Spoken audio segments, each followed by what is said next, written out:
Hey, taxi!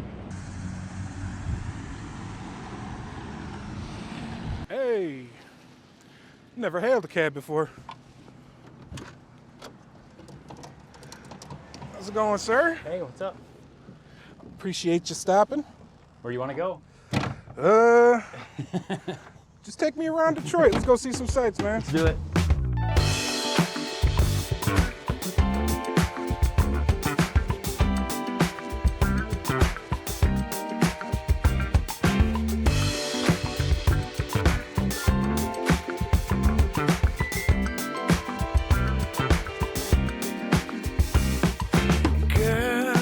Every time I close my eyes, I see your smile in the morning light. And girl, So, I don't remember. We just got to talking. I don't remember if you actually answered what got you into the taxi. Oh, I don't know. Honestly, I have a thing for like fleet vehicles. Gotcha. So like I had an 80s Diplomat and I was like, it's an old police car, you know? I just like fleet vehicles, like cars that were used for work, you know? I don't know why. I guess because they get the piss beat out of them for so long. Yeah. And then you still kind of see them on the road for a while, even after they're like, you know, kind of obsolete junk. Yep. And for some reason, I just thought that was really cool. And I also just kind of thought like, Detroit's a tourist place. Yeah. And you can't ride around in old cars in Detroit. Exactly. You know, you can go to Greenfield Village and ride around in a Model T on their little turf, but you can't see anything automotive history that isn't Henry Ford. Right. And I was like, dude, this has got to be a good idea, you know? It is a great idea. So, and that's why I was like, okay, I can have a working car and I can like show people Detroit in an old car. You know what I mean? Yes, sir. So I don't know. It just made too much sense to not do it, I guess. Heck yeah. So, yeah, I know you can do the Piquet plant, but once again, that's Ford. Oh, yeah, But right. They do little cruises around like the Packard plant and all that stuff. Yes. That's yeah. awesome. The Model A. Yeah. That's antique touring. Yep. They're awesome. And you know what else is awesome? When I seen that they were doing that, I was like, pick me. And I actually worked for them for a little while. Oh, did you? Yeah. Driving around? Yeah. Well, shit, like, man, you already know how to drive it. You know about them. Heck yeah. I love Lisa and Brian. They're awesome. Okay. So yeah, we're trying to figure out a way we can kind of work together, you know? Gotcha. So, because like I used to do bar tours, and actually I still do bar tours. Yeah. Like speakeasy tours, Okay. and she does like more of the daytime stuff, you know, like Belle Isle, and now she's doing a lot of auto history stuff, which is really cool. So, Nice. so shout out to Lisa and Antique Touring, Shout out Lisa. and you get to ride in a Model A. Right. That's awesome. Yeah, I want to get over there and try that. My name's Devin, and I like old cars. All right. So I actually know you as Junkman. Okay, yeah. So when I first wanted to start my channel, I was YouTubing around, seeing what kind of stuff's already out here, what's going on, who. Oh, you saw my stuff? Yeah, yours was one of the first ones that popped up actually. Maybe a week later. Yeah. The girl and I were cruising down to Belle Isle. Yeah. And I see you out there, and you Yeah. saw me in my big body and waved, Oh, and I yeah. was like, "That's the Junkman." Yeah. So the little series here is called Motown Whips, but you are the first one who lives in Detroit proper. Yeah. How do you like it in Detroit? You Yeah. always lived in Detroit, or did you just recently move here? or- My family's from New England. I grew up in Florida. I lived there for like 23 years. Really? Yeah, and I always wanted to live in Detroit because I'm interested in history and I'm interested in automobiles. And you put those two together, I can't think of a better place in this country you'd want to be.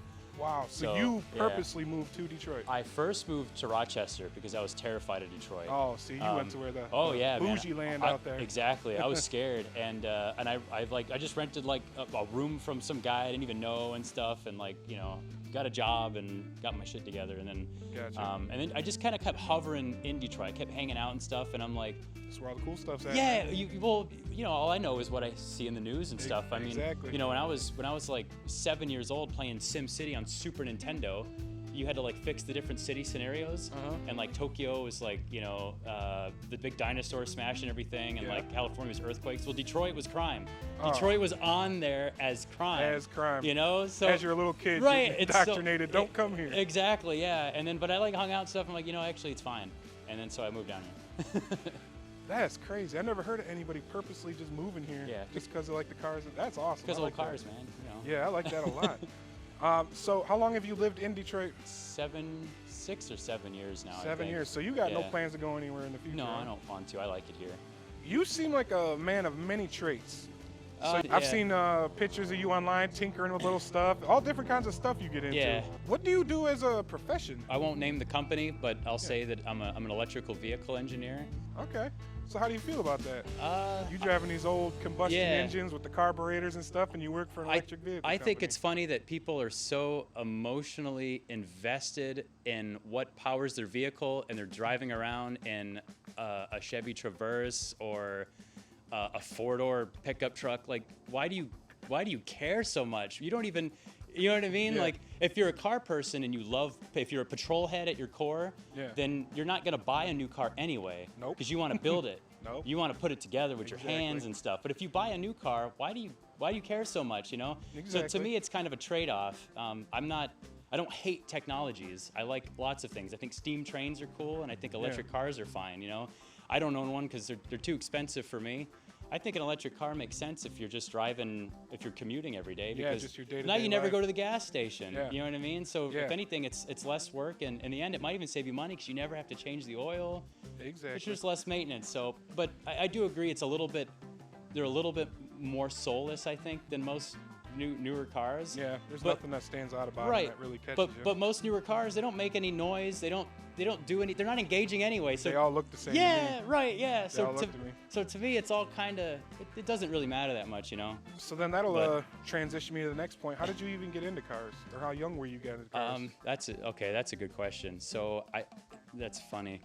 So a lot of people think like my dad gave me this stuff or something, but actually it was actually my step-grandfather, I guess you would say. Alan Wright was the man's name, but he was super into cars. This was up when we lived in New England and stuff. I was a little guy, you know, and he would always get real excited and passionate when he'd see older cars. And in his car, so it was probably the early 80s, he bought a 1970 Chevelle Malibu. Okay. And there was no motor, and the interior was trashed. And him and his buddies restored it. He built a 454 for it, and then painted it up, and he did like a pearl black and put racing stripes on it. And he was a big muscle car guy.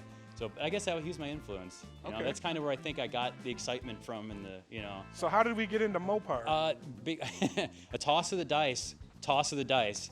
Really? I had a list of cars I wanted when I was probably 13, 14 years old. It changed a little bit every year. But then when I turned 15, Al found a 1970 Plymouth Satellite, and the 60 and the 70 Plymouth B-body was on my list of like my top 10 cars. Yeah. And so that's just what happened. It was sitting in the backyard of some guy. He was putting a windshield in his car, and made him an offer, and I had just enough cash. My mom and dad helped me buy it. There you go. And it was $1,000. And that was your first car? Yeah, and I think I pitched in 500. I think my mom and dad gave me 500, and I bought a two-door 70 Plymouth Satellite for $1,000, $318. Wow. Yeah, that was back in 2013. And it was your first car. That was my first car. That's wild, man. Yeah. I'm slipping. The last two guys I talked to, T-shirt Tommy had 1965 as his first car, Really? Mustang.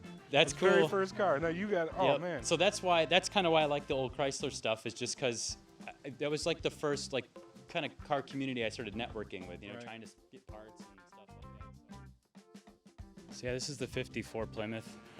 Yeah, I'm somewhat familiar with these. My dad had one when I was younger. Yeah. And it was actually the 54 Plymouth Belvedere that was in the original Shaggy Dog movie. Oh, really? Yeah, the actual car. That's really cool. Yeah, he had that for a while, and then moved on to other things. But I'm kind of familiar with these ones. Yeah. When you say I'm kind of like a jack of all trades, or I do a bunch of different stuff, this is proof that I'm not good at any of them, because you can see my crappy paint job here. But it's not bad for shooting it in the yard, you know?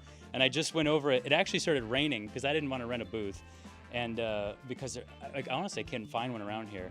But I just hit it with the sand. I wet sanded it with like 2500, and I tried using some polishing compound, and I didn't really straighten it out. So I actually found that new finish scratch stuff works pretty good.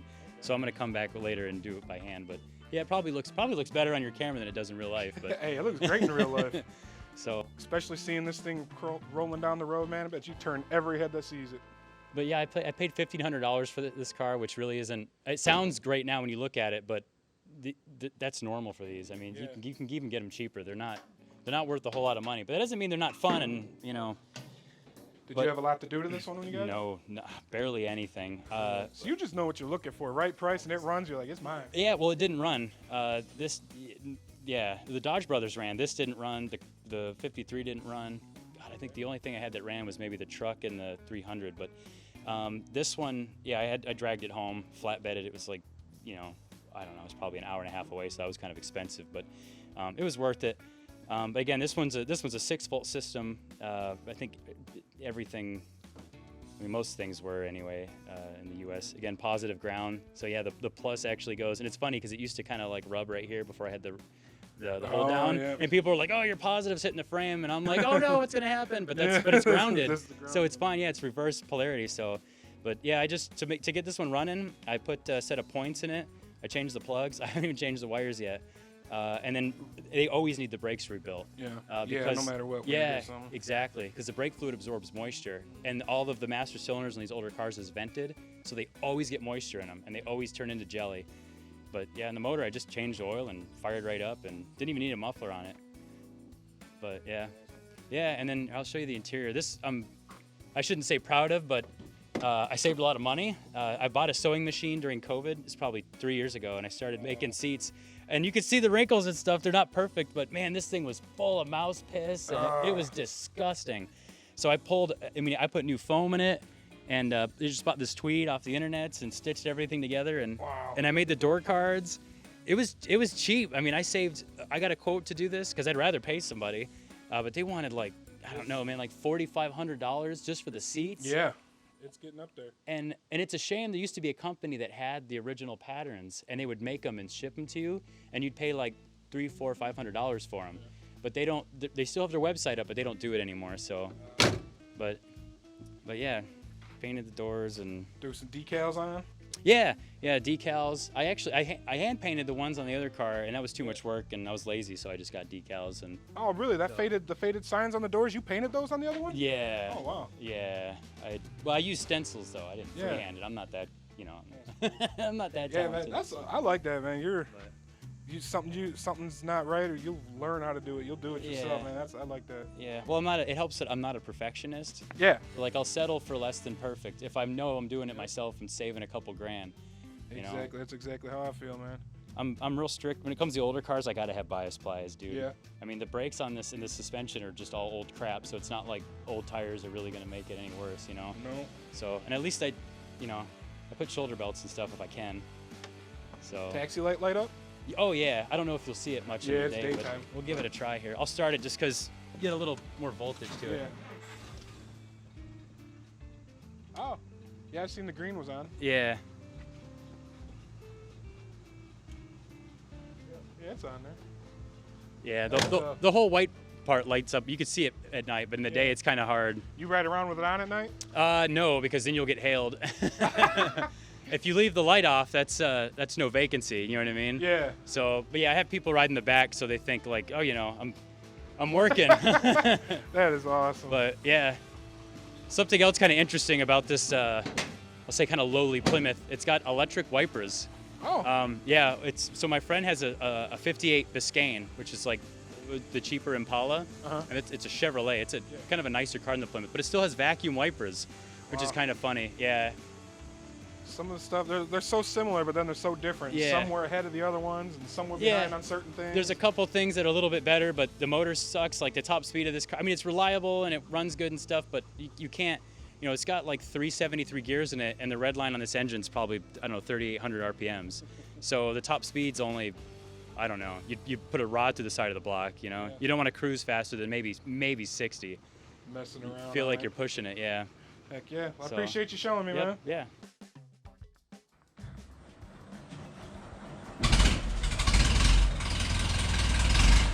Woo.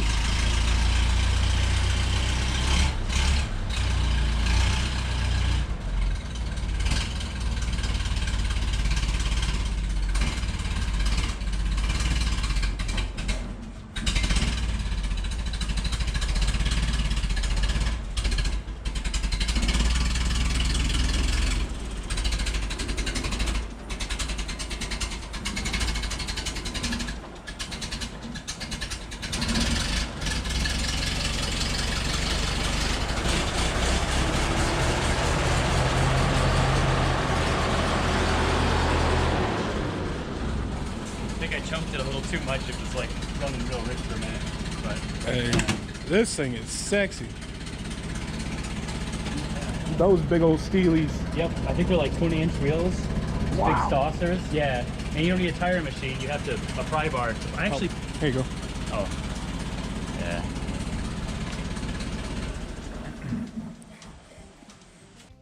Yeah, so these are like 20-inch wheels, and it's funny. So you peel the split rim part off here, and what's kind of funny is I looked at my toolbox and I had this pry bar that an old friend gave me, and I was like, what the hell? This thing's kind of useless. And I went in there and I grabbed it. And I'm like, holy dude, it's literally the tool that's designed to take the split rim apart. Wow, and it didn't even come with the car. No, it's just something acquired it separately. I had in my box, and it made a really crappy pry bar, but that's exactly what it was for. Yeah, so 26 Dodge, everything's original except the tires. Kind of funny thing actually. So I ordered these from Coker or whatever. I'm not sure who exactly makes them though. And they got tubes in them, but it says the U.S. Tire Company. U.S. Tire used to be at the end of East Grand and Jefferson, right here next to Belle Isle. Yeah, it was originally it was Morgan and Wright Rubber, and then became U.S. Tire or U.S. Rubber or something, and then it became Uniroyal, and it was bulldozed in the 80s or early 90s. But actually, one of the guys that lived in this house, a young man, went to college. He actually worked there as a chemical engineer. So it's kind of ironic. I was like, hell yeah, I'm gonna get these tires because they made them right down the street. Yeah, right down the street. Yeah, this is all Detroit. So man. Yep. But here's something kind of cool that is, I mean, a lot of people like to talk about this or like to discuss it. So the Dodge Brothers emblem, I guess, people kind of impulsively say, it's the Star of David, and sure, it looks a lot like it, but the idea is more that it's, so the triangles are like, it's a Greek D. Oh, right. So each triangle represents each brother, right? And they're intermingled, kind of like the yin and the yang, right? So you have one that's Horace Dodge, who is the engineer, and then you have, God, I can't believe I forgot his name. John Dodge, and he was more of like the businessman. Okay. He was a little more scrappy. So, but really, I guess it was just to symbolize like their closeness. Is this the? Do you know? Is this the first Dodge logo? I think it was. Yeah. Yep. Okay. Yeah, I think it's on the earlier ones. The first Dodge that came out when they built their own cars was 1914, and I'm pretty sure it's the same looking emblem. I don't know if this part number is the same. You know what I mean? Gotcha. And this is just the radiator right here? Yeah, that's the, it's actually supposed to be on this way, but you can see the mercury's all spread out. So yeah, a lot of guys say if you like hit it against something or you tie a rope to it and swing it around, centrifugal force will pull the mercury back down. But it's supposed to be like this, so when you're driving, if you see any red through that little sight glass, exactly. Because if you do it like this, you can't really tell. You can't tell nothing. So, but that's cool, man. Yeah. Yep, but this is a 12-volt car. A lot of people think they're 6-volt cars, and I mean everything back then was 6 volts. But this is a 12-volt, and I think it's positive ground, 12-volt positive ground, which is kind of, most of the 6-volt cars were positive ground too back then. But with the suit size. Yeah, original seats. The material, it's hanging in there, That's all original, huh? Yeah, and it's not all full of like mouse piss and stuff. Yeah, that's cool. Usually, because you see this stuff out, they all got newer. Modern interiors. Oh yeah. I'm trying to hang on to it the way it is. I've driven this car in some big rainstorms a couple times, and the top's still holding up. So it's like a rubber infused canvas. Is that a shade in the back window? Yeah, you can pull it down. Yeah, It's real brittle though. But yeah, it's hanging in there. This thing's so cool. So yeah. But yep. I can't believe I didn't know you had this. Surprise. Someone put a plastic gas tank in it. The old metal one, it was just like a big drum, and it was rusted out. So I have that in the basement. I haven't had it fixed or nothing yet. So, but yep, I've got a 26 plate that my dad actually got me. I put that on there whenever I go to like Greenfield Village or shows or anything, because it looks right, I guess. Yeah. But here, let me show you the motor. This is actually really interesting. So today they have like a thing that's out called a BSG, a belt start generator. And back then they had something very similar. It's a chain start generator. So I've seen old lawnmowers and stuff with this too. This is basically like a modern alternator, but it's all just DC current. And it's also the starter. So that's why you got this fat ass wire that goes to it that draws right from the battery. So yep, and that's what starts the motor, and it also charges the battery. It looks relatively simple. Yeah, it's real simple. And this is a fuel pump. It's just a big vacuum canister. So you just get the intake manifold or the intake vacuum in it, and it just builds. It acts like a big vacuum capacitor, and it helps suck the gas up. And there's a little float and stuff in there, and there's the updraft carburetor. So, and you adjust the timing on the fly, Okay. like right from the steering column. So there's no like counterweights in the distributor or anything like that. But yeah, here I'll show you. I just want to show you starting it up because it's like it's super quiet. It's kind of silly. Yeah, when you were pulling it out, I'm like, is it running? Yeah. Yeah. So that's it. Drama free. Wow. Yeah. Spoof. It has a manual start, but you don't have to use it. Every Dodge Brothers, when they first made them, all had electric start. All right. So Did you have to do too much to it when you got it? very little. I put I put the tires on it, and there was a problem with the fuel pump where it was actually filling up with so much gas. It was running down the intake. This is just supposed to be a vacuum line, but it was dumping gas in there, and it would stall. Yeah, there's a little needle and seat in there, and I just had to stake it back in place. I was like, oh, that's not supposed to be loose, and that fixed it. Right. And that was, Is this your little primer in here? little oil can? Yeah, that's actually to lube up all the little linkages and stuff. You just kind of squirt it on there. Yeah, there's Zerk fittings. Look, these are awesome. These are all over everything. So the gearbox you can lubricate. Look, even the leaf springs. Oh, I stick it right on there. And Yeah, same back here.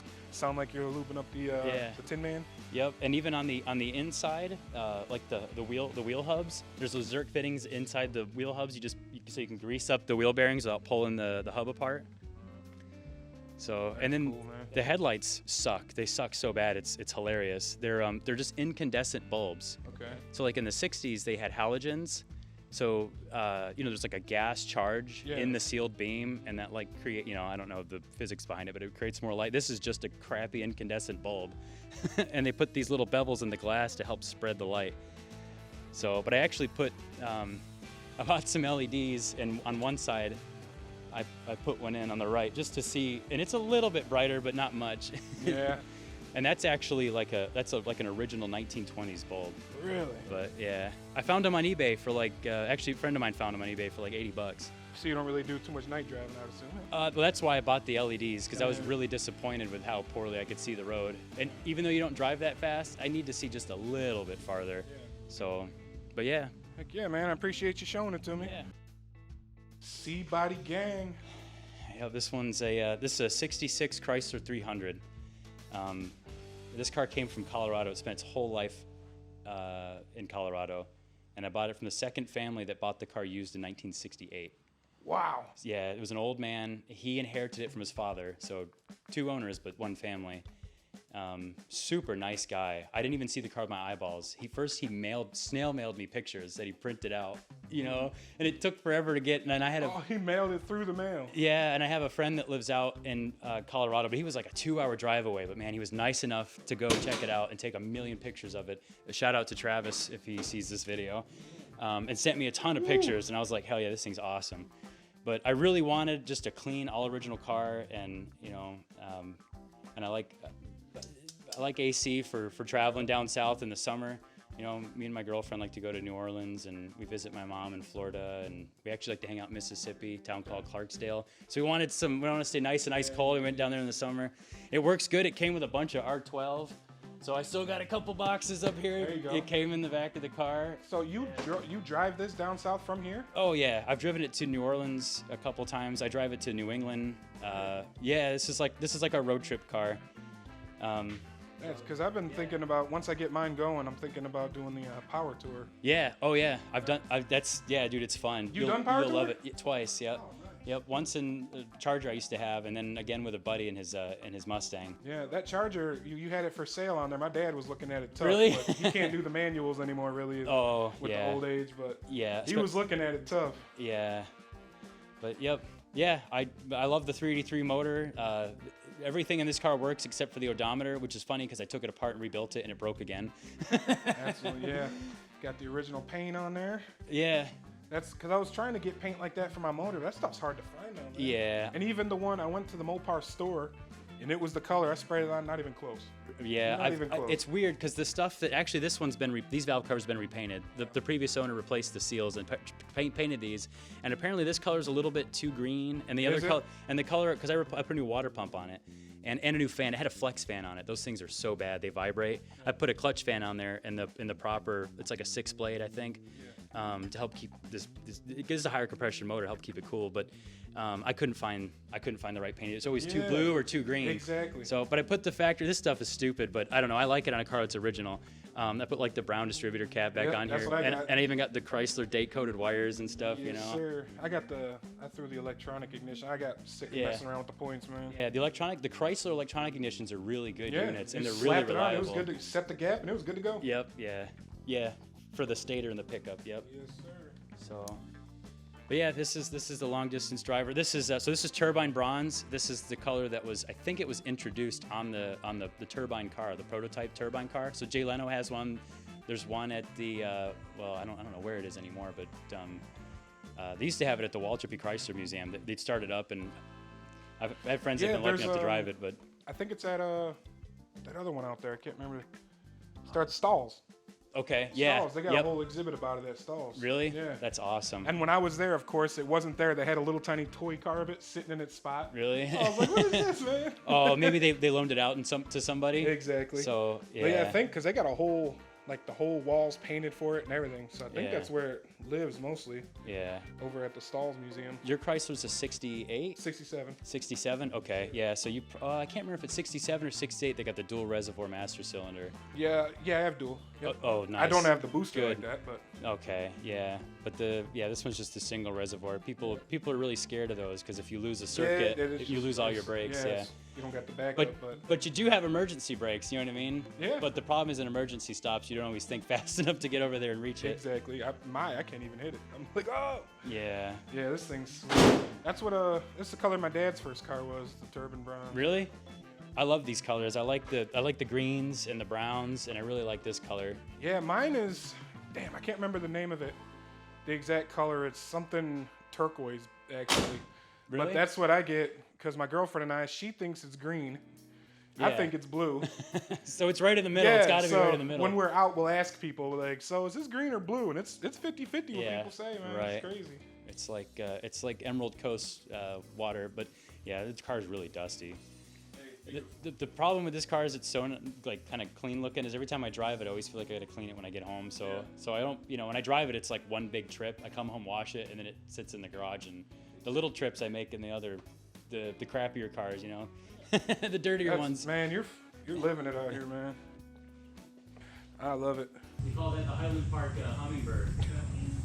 Highland Park Hummingbird. Yeah, because that's where Chrysler's headquarters is. Yeah?